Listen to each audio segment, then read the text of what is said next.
Has your child been showing signs of a speech delay, but something in your gut tells you there might be more to the story? You're not alone. Thousands of parents watch their little ones struggle with communication and wonder whether it's just a delay or if they're seeing early signs of autism. The truth is, these two things can look remarkably similar on the surface, and that confusion can make everything feel overwhelming. Let's start with something you've probably noticed if you've been concerned about your child's development: eye contact, or more specifically, the lack of it. When most people think about language delays, they picture a child who just isn't talking as much as their peers. But eye contact? That's not usually what comes to mind. Yet it's one of the most telling early signs that we might be looking at autism, rather than a straightforward speech delay. Think about how we communicate as human beings. Before babies say their first words, they're already communicating with their eyes. They look at you when you talk to them. They follow your gaze to see what you're looking at. They seek out your eyes when they want something, or when they're trying to share something exciting with you. This back-and-forth visual connection is actually the foundation of all communication. It's how children learn that communication is a two-way street, that their attempts to connect matter, and that other people are interesting and worth engaging with. Now, children with straightforward language delays typically maintain this eye contact. They might not have the words yet, but they're still trying to connect with you through their eyes. They look at you expectantly. They watch your face for reactions. They're engaged in that fundamental dance of human interaction. But children with autism often struggle with eye contact in a different way. It's not that they can't physically see you or make eye contact at all. Instead, eye contact might feel uncomfortable to them, or they might not instinctively understand why it's important. They might look past you, or glance at you briefly before looking away, or focus on other parts of your face rather than your eyes. This difference matters because eye contact is so crucial to language development. When a child looks at you while you're naming objects or describing what you're doing, they're making connections between words and meanings. They're learning the rhythm of conversation. They're picking up on emphasis and emotion. Without that consistent eye contact, language learning becomes much more challenging, even if the child has the physical ability to speak. Here's what you can watch for. Does your child seek out your eyes when they want something? Or do they simply grab your hand and pull you toward what they need? When you call their name from across the room, do they look up and make eye contact? Or do they continue what they're doing without acknowledging you? During playtime, do they look back and forth between you and a toy, sharing their excitement with their eyes? These moments of shared attention are critical, and their absence can signal something beyond a simple language delay. Let's move into another area that parents often overlook: social cues. This is where things can get really confusing because on the surface, difficulty with social cues might just look like a child who isn't paying attention, or who seems a bit immature for their age. Parents might think, well, they're just young, they'll grow out of it. And sometimes that's true. But when this difficulty is combined with language challenges, it's worth looking deeper. Social cues are all the unspoken signals we send and receive constantly. A raised eyebrow, a warm smile, a frown of concern, the way someone's voice changes when they're joking versus when they're serious. Adults navigate hundreds of these cues every day without even thinking about it.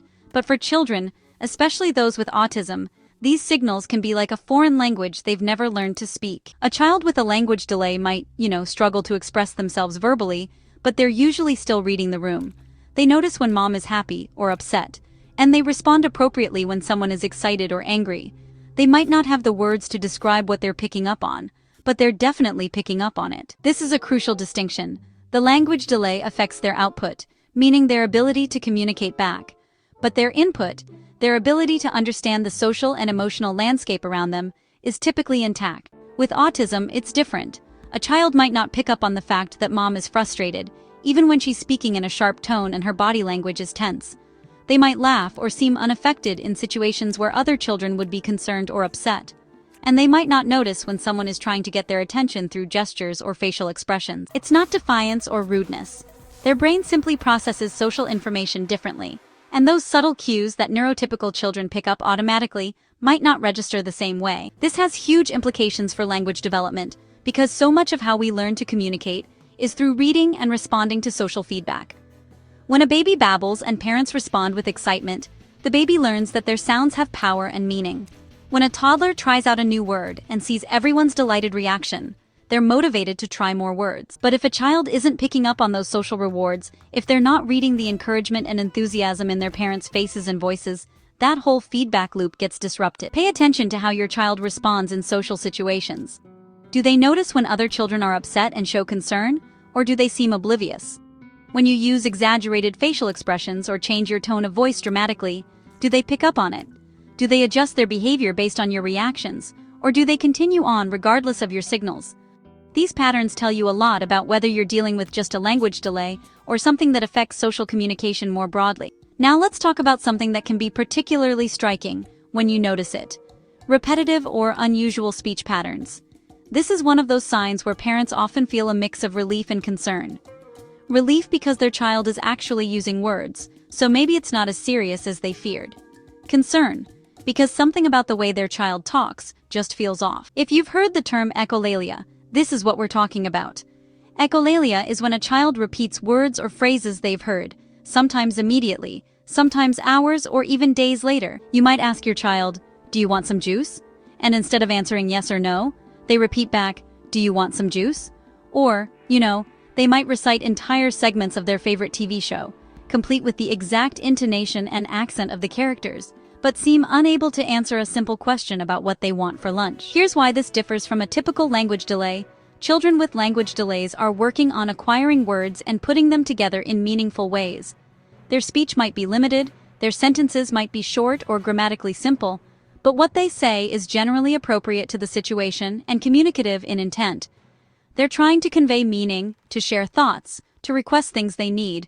The words might not come easily, but the purpose behind them is clear. With echolalia and other unusual speech patterns common in autism, the child might actually have quite a few words at their disposal, but they're not using them flexibly or meaningfully. They're more like recordings being played back. The child might have memorized impressive strings of words, but when you try to have a back-and-forth conversation, things break down. Sometimes, children might use phrases in the wrong context, like greeting you with, "Goodbye, see you later," even when it's not the right moment. Or, you might notice them answering completely unrelated questions with the same rehearsed phrase, which can be a little confusing at first. Some children also develop what we call scripted speech, where, they rely heavily on phrases they've memorized from books, shows, or maybe even previous conversations. It can sound pretty sophisticated at first, until you realize they're using the same scripts over and over, no matter if they actually fit the situation or not. Others might have what's called unusual prosody, which just means the rhythm and melody of their speech sounds a bit different. They might speak in a flat monotone, or maybe with an oddly formal or even accented quality that doesn't really match how the rest of the family talks. So, the key question is this: is your child using language to truly communicate, to exchange ideas and information, or are they more like a tape recorder, just playing back sounds they've absorbed? Can they answer unexpected questions, or do they rely mostly on memorized responses? And do they adjust what they say based on your reactions and the flow of conversation, or do they stick to their scripts, no matter the context? These distinctions, honestly, help separate autism from a straightforward delay in acquiring language. If you're finding this information helpful so far, do me a favor and hit that like button. It helps other parents find this video when they're searching for answers. And stick with me because we've got 4 more signs to cover, and they're all equally important. Let's talk about gestures, because this is an area where the differences between language delay and autism become really visible. Human beings are incredibly gestural creatures. Before we have words, we have gestures. Babies wave bye-bye. They point at things they want. They reach up to be held. They clap when they're excited. Toddlers will tug your hand to lead you somewhere, then point emphatically at what they want you to see. All of this happens before sophisticated language develops, and it continues alongside language development as children grow. For children with language delays, gestures often become even more important. When the words aren't coming, these kids compensate with their bodies. They'll point, pull, demonstrate, act things out. They find creative ways to get their messages across, because the drive to communicate is there, even if the verbal skills aren't keeping up. A child who can't say "I want the ball" will point at the ball, make eye contact with you to make sure you're paying attention, maybe gesture toward themselves, and make it crystal clear what they need. They're communicating effectively, just not verbally. Children with autism often present very differently. Many don't develop pointing, which is actually one of the most important early gestures because it's about shared attention. Pointing isn't just about getting something you want. It's about directing someone else's attention to something you find interesting. It's social. It's about connection.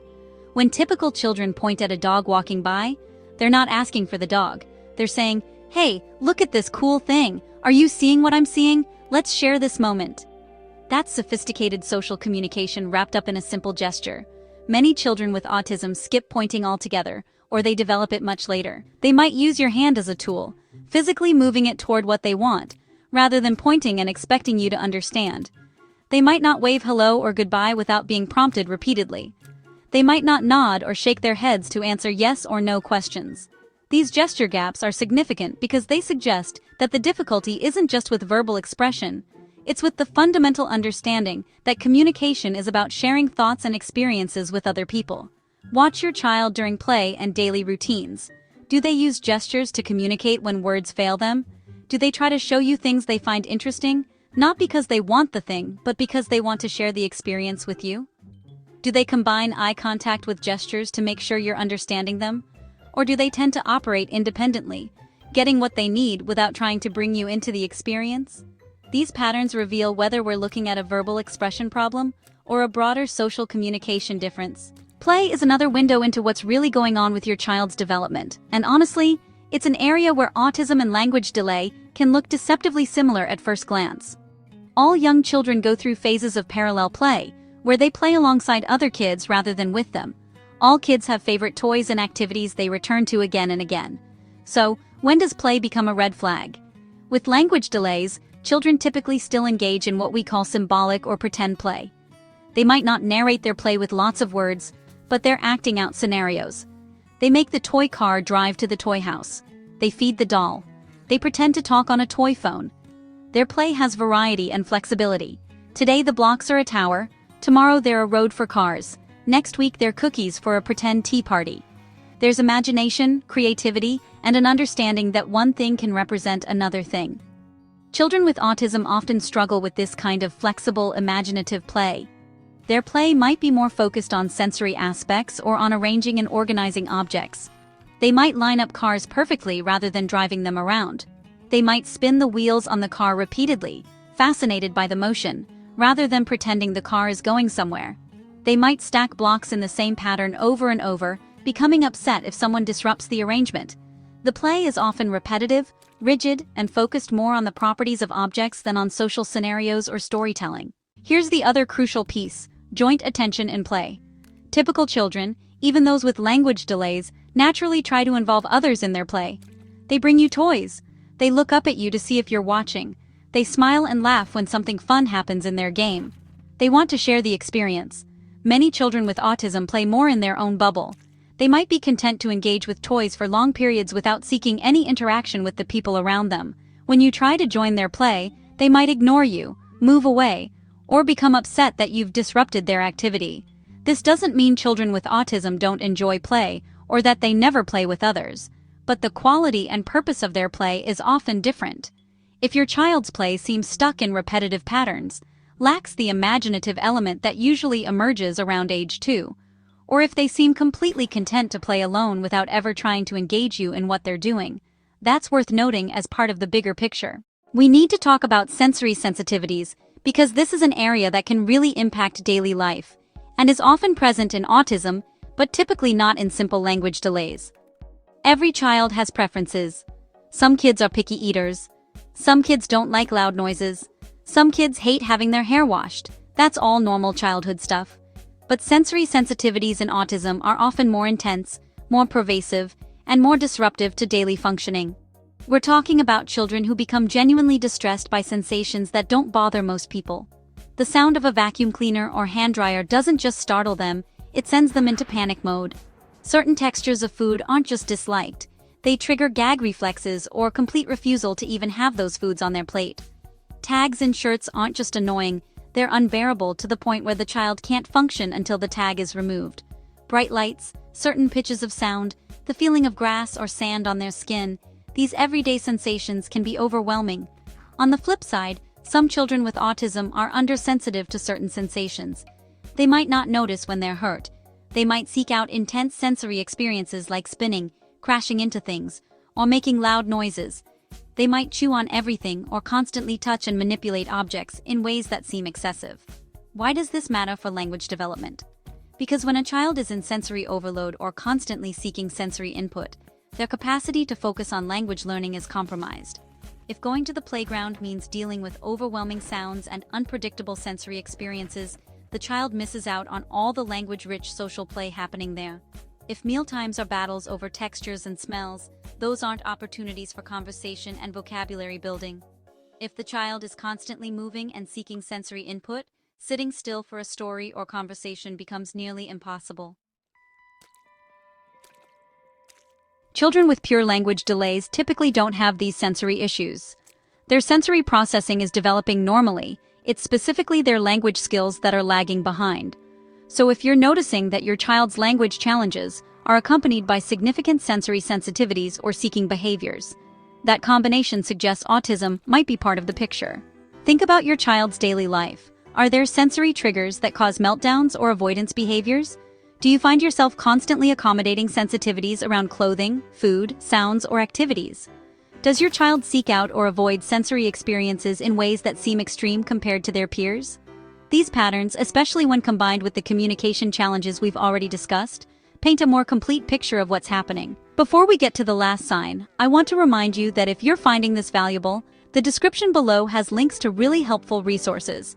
There are developmental checklists, information about early intervention programs, and connections to autism advocacy groups that can provide support and guidance. Don't just watch this video and then feel lost about what to do next. Use those resources. They're there to help you.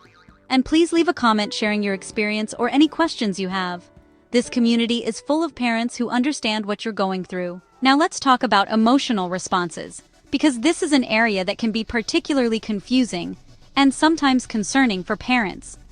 All children go through phases where their emotional responses seem a bit off.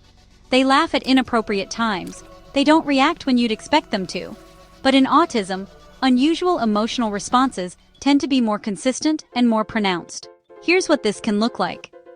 A child might laugh or seem happy when another child is crying or hurt, not because they're mean or lack compassion, but because they're not processing the emotional cues in that situation the way a neurotypical child would.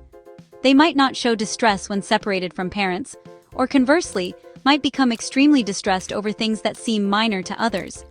They might have a flat affect, showing little emotional expression, or they might have emotions that seem disproportionate to situations. Understanding and expressing emotions is, deeply connected to language development.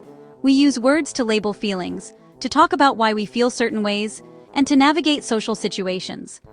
Children learn emotional vocabulary through experiencing emotions themselves and seeing emotions in others. They learn that crying means someone is sad, that a smile means someone is happy, and that when mom's voice gets firm, it means stop what you're doing. A child with a language delay typically still understands these emotional connections, even if they don't have the words to express them. They might not be able to say I'm frustrated, but you can see the frustration. They might not articulate, "You look sad," but they'll come offer comfort when someone is crying. The emotional intelligence is there. It's the verbal expression that's lagging. With autism, the challenge is often deeper. It's not just about having the words for feelings. It's about recognizing and interpreting emotions in themselves and others in the first place. A child might genuinely not understand why another child is upset. They might not connect their own internal physical sensations with emotional states. They might not pick up on the vocal tones and facial expressions that signal different emotions.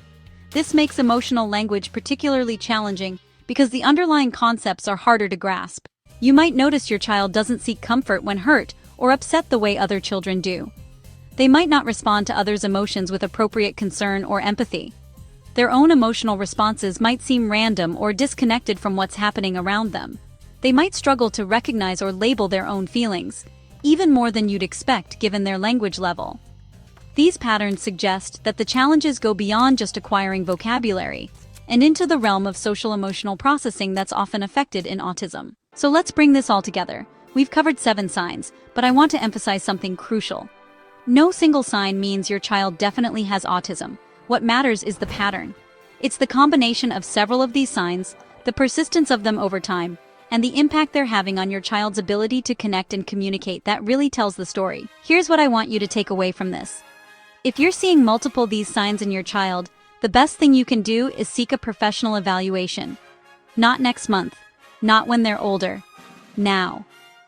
Early intervention makes an enormous difference in outcomes for children with autism. The earlier children receive appropriate support and therapy, the more progress they can make.